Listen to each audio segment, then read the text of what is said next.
Good morning, viewers. Welcome back to Youth Wednesdays here on the Tobago Updates Morning Show.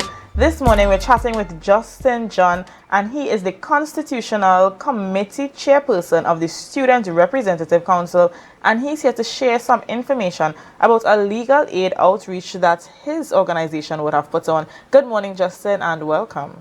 Good morning, and thank you for having me to the whole team. So tell the viewers a little bit about yourself and the organization you're representing.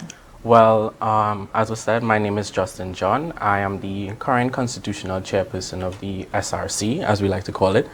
We are the recognized student government body at the Hewarding Law School and all the other law schools. As a part of our legal training, we take part in legal aid, and one of the projects this year would have been an outreach clinic in the island of Tobago.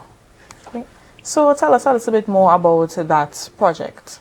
So a part of it was celebrating the school's 50th anniversary, which is, we would see a lot of events going on through the year. There were other clinics in Trinidad, but obviously you can't have a legal aid clinic in Trinidad without having one in Tobago. So we would have hosted it on Saturday, 27th of January, from 10 a.m. to 2 p.m. We saw a host of clients, or potential clients, as we would say, coming in, and we gave out free legal advice for the entire day. Okay. And would you say that this is something that is important for Tobagonians to attend? Especially with the discussions on autonomy, I think when we go to understanding that your legal knowledge needs to expand, we always like to say, we need to put the law forward to the lay person. And many persons have a lot of issues, whether it be land, there may be debts in the family, and they have issues that they need to resolve, distributing property, etc. And some persons aren't able to afford the full price of an attorney. But that's where the legal aid comes in, because there's the Hewarding Legal Aid Clinic, but there's also the Legal Aid and Advisory Authority, and these organizations provide a subsidized course, and sometimes they even waive the fees, which is good for citizens. Okay, and you spoke about the turnouts at the event. Do you think it was substantial, or do you think that you probably could have had a bit more persons coming out to receive the information? I think more persons could have come out, especially because I know there are a lot of issues that some may happen behind closed doors, whether it be a corporate door or domestic. And I think that a lot more Tobagonians would have benefited from the free legal advice, but the ones that did come expressed their gratitude. So you spoke about things like land and debts in the family and stuff like that. Was it specific legal advice you all were providing, or was it a wide range? So it was a wide range. The Legal Aid Clinic would have hosted it in conjunction with the Tobago Lawyers Association as well as the Public Defenders Department. And we would have gone from criminal, probate, even matters of conveyancing, or even employment-related matters.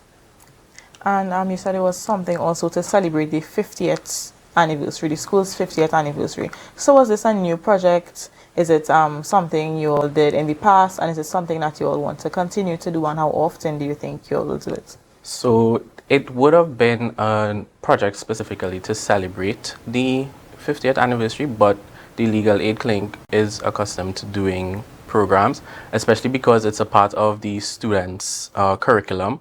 We are encouraged, and as a member of the SRC, I encourage a lot of the students to come out and participate, because this is the avenue in which we get to learn and interact with real clients as opposed to dealing with clients on paper.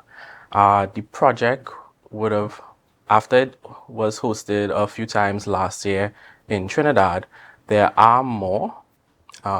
They are looking into hosting a few more, and possibly one later in the year in Tobago.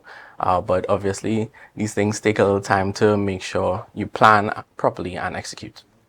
Now let's talk a little bit about the impact that the program would have had in Trinidad and in Tobago as well. So I'd speak from the student perspective. When you're doing academics only, you can only go so far. But when you have a client in front of you and you're able to apply the knowledge that you've been learning for some of us more than 5 years, some 4, you're actually able to say, yes, I am in the line of work that I want to be in. So it's a lot of professional development for the students, but also it's a means of assisting our community because there are a few Tobagonians in the law school, and we all came up because we wanted to give back to our communities. So definitely that hands-on experience is important for you guys. You keep talking about the SRC. Let's talk a little bit more about the SRC, what it is, what you guys are responsible for, and even your role being a member of the SRC. Okay, so the Student Representative Council, as I said, is the recognized student authority. We represent the views and interests of the school, of the students of the school, to the academic staff and the registrar, etc. A part of our cadre of programs, we would host welfare initiatives because we would have pantries or even give out donations. We host a slew of events during our tenure each year. Annually, we would have our cocktail party, which is a networking initiative for the students. This year, it would have happened on the 13th of January.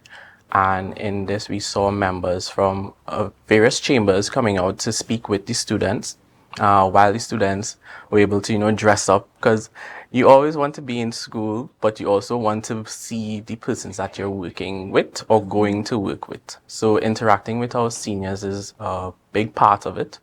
And that's what the cocktail initiative was. Aside from that, my role as constitutional chairperson is mainly, well, the guardian of the Constitution. I put forward the amendments, especially where I see issues coming into the tenure, or even in the times where I wasn't there serving on the SRC, and I noted problems within the document. Okay. So you spoke about the 50th anniversary of the Hugh Wooding Law School. The legal aid outreach would have been one of the initiatives, and also the cocktail party, right? What are some of the other things that you all would have done to celebrate the anniversary? Well, as far as my knowledge goes, there would have been a Alumni Reconnect program, and upcoming on March 9th, there should be a 5K to celebrate. Yeah. Wonderful. So Justin, if you have any encouragement at all to any young person out there who's probably interested in delving into that legal field, you could just give them your little 2 cents right now. Sure. So for those that want to start law or go into law, it is a beautiful field, especially when you are in love with it. I would suggest that you don't be scared away by any strong advice. Oh, law is scary, law has a lot of reading, law is, dangerous, especially if you want to go into criminal. But I would say that you're going to interact with a lot of people that would make you love the law. And especially in the times that we are currently in, I think a better understanding of the law would allow you to help your fellow Tobagonians and the world at large. So I would encourage anyone, even if you want to get some advice, not legal, because I'm not a lawyer yet, I would say, feel free to reach out or to any law student that you know, because all of us like to talk and we all like to give advice about going to law school.